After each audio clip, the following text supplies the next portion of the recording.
Nabi Ibrahim kecil hadirin mulia, disembunyikan orang tuanya di hutan. Beliau mulai mencari-cari siapa kira-kira Tuhan ini, siapa yang menciptakan semua ini. Dia lihat bintang, dikatakan mungkin ini Tuhan. Bintang hilang, dia katakan tak mungkin Tuhan saya hilang. Nafikan bintang, lihat bulan, nafikan bulan, lihat matahari, nafikan matahari. Tak mungkin matahari Tuhan saya tenggelam. Mulai tumbuh remaja hadirin mulia, Allah telah memperkenalkan dirinya kepada Nabi Ibrahim bahwasanya dialah Allah Al-Khaliq yang menciptakan bulan, bintang dan matahari. Siapa? Allah. Yang menciptakan seluruh jagat raya, 7 lapis langit dan 7 lapis bumi adalah Allah. Nabi Ibrahim telah dilantik jadi nabi, dia pulang ke rumahnya hadirin mulia, mulai berdakwah kepada ayahnya. Ya abati, wahai ayahku tersayang tercinta, apa yang engkau buat ini? Ayahnya Nabi Ibrahim Azar kerjanya bikin berhala, Pak. Bikin patung. Nabi Ibrahim disuruh sama ayahnya, Ibrahim kau pergilah ke pasar. Ibrahim meskipun ayahnya kafir, tapi dia sangat sayang dan menghormati ayahnya Azar. Maka Nabi Ibrahim pun membawalah berhala-berhala hasil buatan tangan ayahnya. Di pasar hadirin mulia dia berteriak-teriak, wahai orang-orang pasar, belilah patung yang tak bisa bicara ini. Belilah patung yang tak bisa berikan manfaat dan mudarat ini. Berikan patung yang tak bisa apa-apa. Ayo beli. Sampai sore tak ada yang beli, Pak. Dia pulang, dia seret-seret itu patung, dikatakan ayah ini patung tak bisa apa-apa. Kenapa kita harus sembah dia? Ayahnya marah hadirin mulia. Dia tetap datang ke pasar jualan, tapi dia nafikan itu patung. Menyebarlah kabar seluruh kerajaan Ibrahim telah menghina berhala-berhala. Sampai puncaknya hadirin mulia, kemarahan Nabi Ibrahim tak lagi terbendungkan ketika dilihat patung-patung besar di kerajaan Namrud. Namrud tengah berkumpul di tengah lapang, lalu Nabi Ibrahim datang sendirian, diam-diam dia hancurkan seluruh patung di kerajaan Namrud dan disisakan satu yang paling besar, kampaknya digantungkan di leher patung yang paling besar tadi.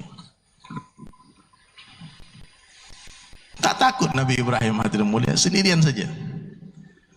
Pulanglah Namrud, dia lihat patung-patung berhala-berhala dia telah hancur berantakan.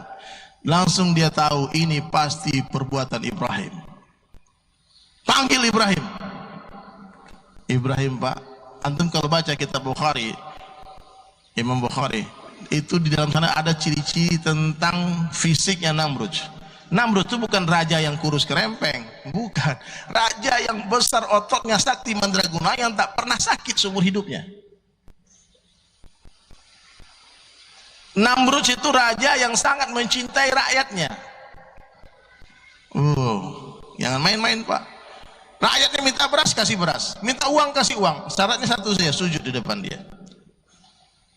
Sampai-sampai sombongnya dia mengaku dia Tuhan yang paling tinggi. Datang Ibrahim sendirian.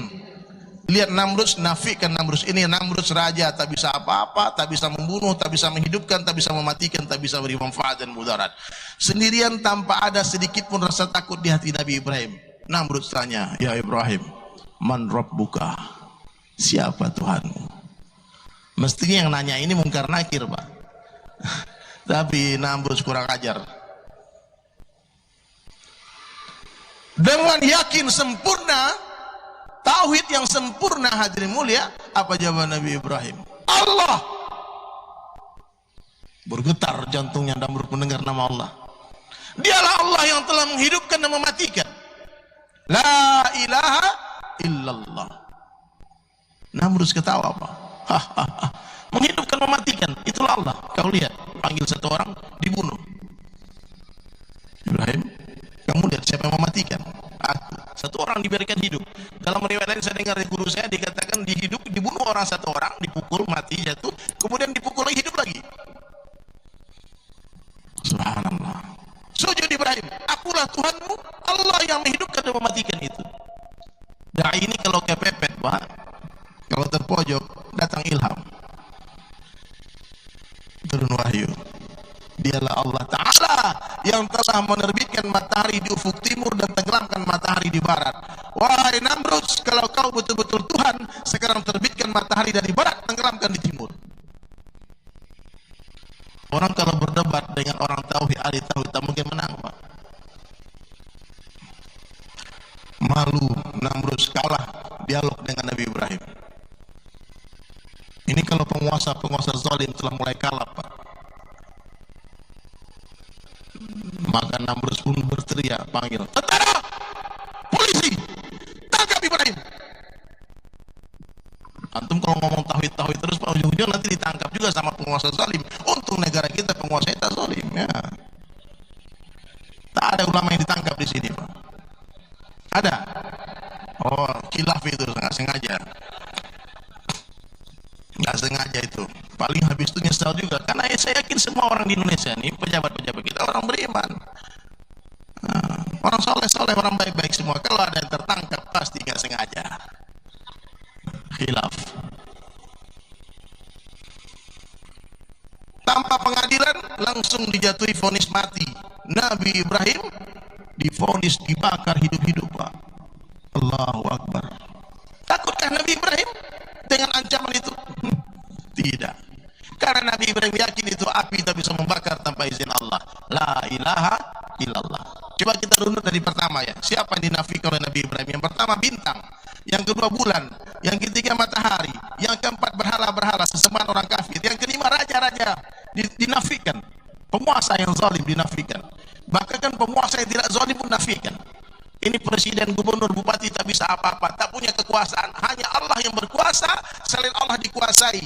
Presiden tak punya kekuasaan, gubernur tak punya kekuasaan, wali kota tak punya kekuasaan, bupati tak punya kekuasaan, pak camat tak punya kekuasaan. Jangankan menguasai orang banyak, menguasai diri mereka pun mereka tak mampu. Siapa yang berkuasa? Kurang keras suaranya, Pak. Siapa yang berkuasa? La ilaha illallah. Hanya Allah yang berkuasa. Tak ada yang berkuasa selain Allah. Namrud dinafikan. Kemudian mulai Nabi Ibrahim diikat, ditelanjangi, Pak. Orang pertama yang dipermalukan asbab dakwah Nabi Ibrahim. Maka beliaulah nanti orang yang pertama diberi pakaian di yaumil mahsyar oleh Allah Ta'ala. Ayahnya datang, hadirin mulia, merayu-rayu Nabi Ibrahim untuk minta maaf kepada Namrud. Sudahlah nak, akui saja dia Tuhan lah, pura-pura sajalah, biar kau tak dibakar. Api mulai dinyalakan, Pak. Ribuan itu rakyatnya Namrud sambil bertepuk tangan, menari-nari melihat api sudah mulai menyala. Habis Ibrahim. Berani-berani dia lawan Namrud. Binasa dia. Apa yang dirasakan Namrud, Nabi Ibrahim ketika melihat kobaran api? Ketenangan yang tiada terkira, tenang hatinya. Nabi Ibrahim tundukkan kepala, dilihat sama Namrud. Sekarang tawarkan Ibrahim, kalau dia akui aku sebagai Rabb, sebagai Tuhan, dia selamat dari kobaran api. Satu orang utusan Namrud tanya, Ibrahim, sekarang anggukkan kepalamu, akui Namrud sebagai Tuhan, kamu selamat dari kobaran api hari ini. Apa jawaban Nabi Ibrahim? Semakin besar itu api, semakin tenang hatiku, dan semakin aku merasa dekat dengan Rabbku Allah. Jadi orang beriman, Pak, semakin besar masalah dunianya, semakin dekat dia dengan Allah. Semakin besar gelombang ombak yang datang, semakin nikmat dia berselancar. Antum semua tanya pemain surfing. Saya tinggal di Bali, Pak. Pemain surfing itu kalau ombak besar, dia bahagia. Bahkan dia pergi ke Mentawai, dia pergi ke Nias, dia pergi ke Hawaii sana mencari ombak besar. Karena dia kecakap, semakin besar ombak, semakin nikmat berselancar. Tapi yang bukan profesional, Pak, ombak kecil pun digulung dia. Maka iman perlu dibuat, perlu diusahakan. Jadi hadirin dirahmati Allah Subhanahu wa taala. Tawaran Namrud dinafikan. Tidak main-main lagi, Pak. Ini ujian yang paling berat bagi Nabi Ibrahim ketika malaikat turun menawarkan bantuan. Malaikat penjaga angin, malaikat penjaga air, bahkan yang ketiga Amirul Malaikat Jibril alaihissalam turun menawarkan bantuan kepada Nabi Ibrahim. Hai Ibrahim, mintalah sesuatu. Ucapkan, kamu mohon apa, aku bantu kamu Ibrahim. Tiga-tiganya diusir, dinafikan sama Nabi Ibrahim alaihissalam. Apa kata Nabi Ibrahim? Hasbunallah. Hasbunallah, hasbunallah wa ni'mal wakil. Cukup Allah, cukup Allah. Hai Jibril, kau makhluk. Jibril dinafikan, Jibril dinafikan.